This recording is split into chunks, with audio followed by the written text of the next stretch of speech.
Zo, goeiedag iedereen te Hulst. Nu volgt even een evaluatie. Wat heeft de provincie Zeeland al verbeterd hier in Oost-Zeeuws-Vlaanderen ten opzichte van Hulst en de grensregio?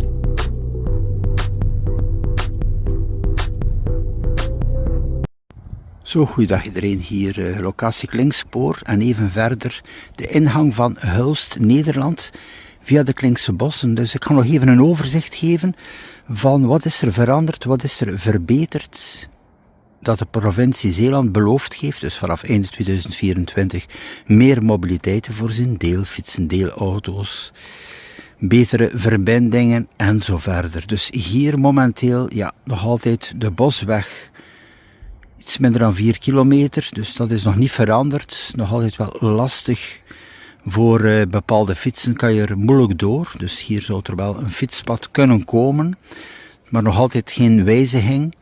En dan ook, deze locatie is gesloten, dus enkel open vanaf zonsopgang tot zonsondergang. Dus dat maakt ook op de avond ben je wel verplicht van de omweg te doen.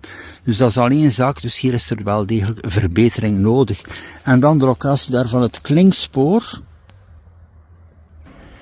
Dus aan de rechterkant heb je dus een locatie van deelfietsen.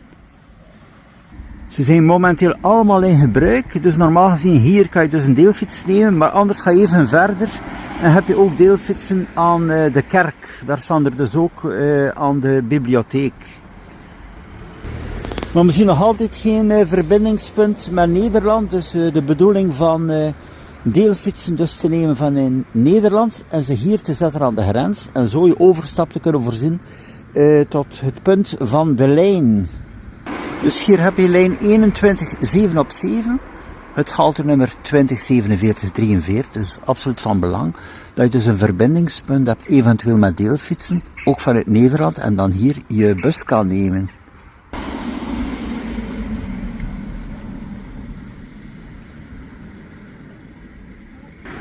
Dus aan het grenspunt hier totaal geen voorzieningen van Nederland. Want het is toch ook normaal als je aan een grenspunt bent, dat je zowel vanuit België, maar ook vanuit Nederland naar dat grenspunt moet kunnen fietsen met deelvervoer.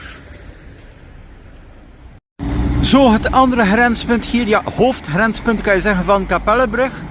Dus kom ik hier in Nederland bij de linkerkant, ben je terug in België in Stekenen. Dus de locatie vlakbij Hulst. 4 kilometer, maar ook hier totaal geen deelvervoer, heel openbaar vervoer, niets. Dus dat maakt wie dat geen auto heeft, kan gewoonweg hier niet weg. Er is totaal geen voorziening. Er staat hier wel bijvoorbeeld een mooie fietsstalling. Dat is natuurlijk aan die bistro hier. En dan ook daar heb je een bushok. Maar bon, daar komt er al jaren geen bus. Dus er zijn wel locaties aanwezig en daar ook een pracht van een parking. Maar bon, er is totaal geen deelmobiliteit. Totaal niets om van dit punt amper op 4 kilometer naar de stad te gaan. Dus ook hier opnieuw, ja, de provincie, de verbeteringen, we zien totaal geen verbetering. Nu nog even ook Hulst busstation en centrum. Zo dan even verder hier, ja, al 3 kilometer heb je dan nog de vermelding ook Nederland. Bon, van de grens al tot hier heb je dus geen enkel openbaar vervoer, dus ook niet van de lijn meer bepaald. Die Flixbus van de lijn moet je daar in de klingen reserveren, dat wel, maar voor de rest heb je op het gebied hier van Nederlands vervoer totaal niets. Zo, ik ga nog even verder. Ja, ook de bikepark is op mijn route, komt zo dadelijk in beeld. Hier hebben ze een nieuw bord geplaatst, Westerschelde tunnel, enkel nog tol voor bussen en vrachtwagens. Ja, dat is ook veranderd, dus je hoeft geen tol meer te betalen voor de gewone personenauto. Bon, daar even verder dus de bikepark. En ook hier de markering welkom in Zeeland. En Hulst. Dat is natuurlijk een locatie voor amusement. Wel een sport.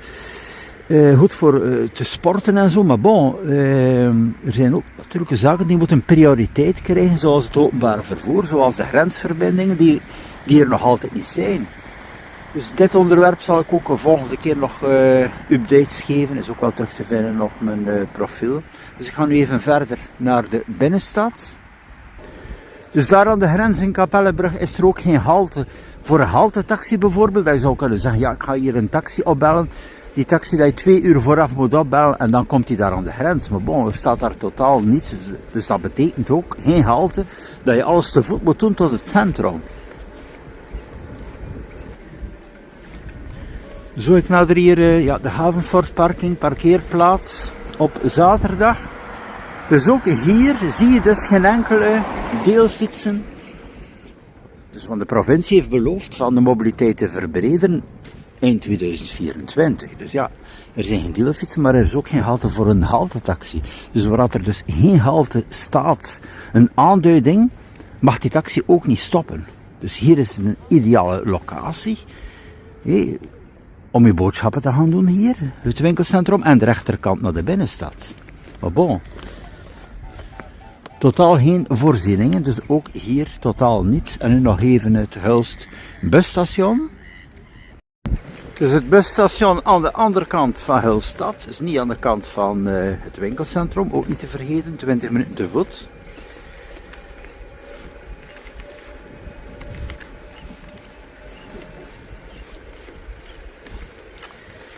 Hier nog even het toeristisch punt, die momenteel terug hier staat.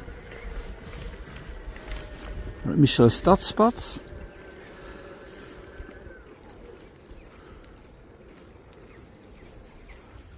En zo verder naar Hulst busstation.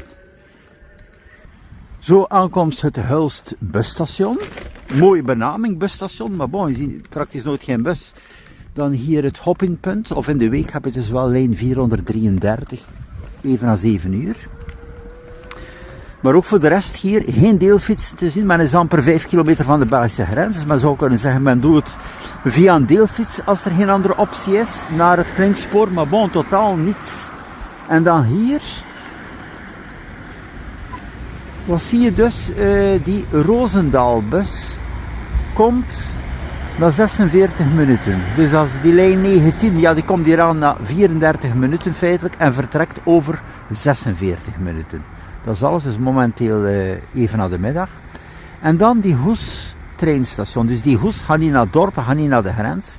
Die doet er 90 minuten over. Naar Goes treinstation, naar de andere kant. En dat is alles. Dus opnieuw, je staat hier gewoon te wachten voor niets. Men heeft beloofd een rechtstreekse verbinding naar Vogelwaarde. Vanaf einde 2024. Op alle momenten van de dag kan je dus het busje opbellen. 1 uur vooraf reservatie, niet 2 uur, maar bon, dat is ook niet aanwezig. Het is allemaal momenteel woorden in de lucht. We zien totaal geen verandering. En dan nog even hier de fietsstalling. Je zou kunnen zeggen, zet hier fietsen met digitale dropzone of doe een akkoord met deze van België daar. Die zijn er ook niet, dus er is totaal niets. Dus de enige score dat je momenteel hier kan geven, is helaas op gebied van de grensverbindingen en deelvervoer, zie ik hier toch wel momenteel 0 op 10. Ik kan hier toch zelf niet 1 punt geven, er is totaal niets aanwezig. Zo, ik vond het nog even interessant, ter verbetering ten opzichte van de provincie Zeeland, die verantwoordelijk is voor openbaar vervoer, die beloofd heeft van deelvervoer te zetten in 2024. Er is totaal geen voorziening, absoluut niets aanwezig.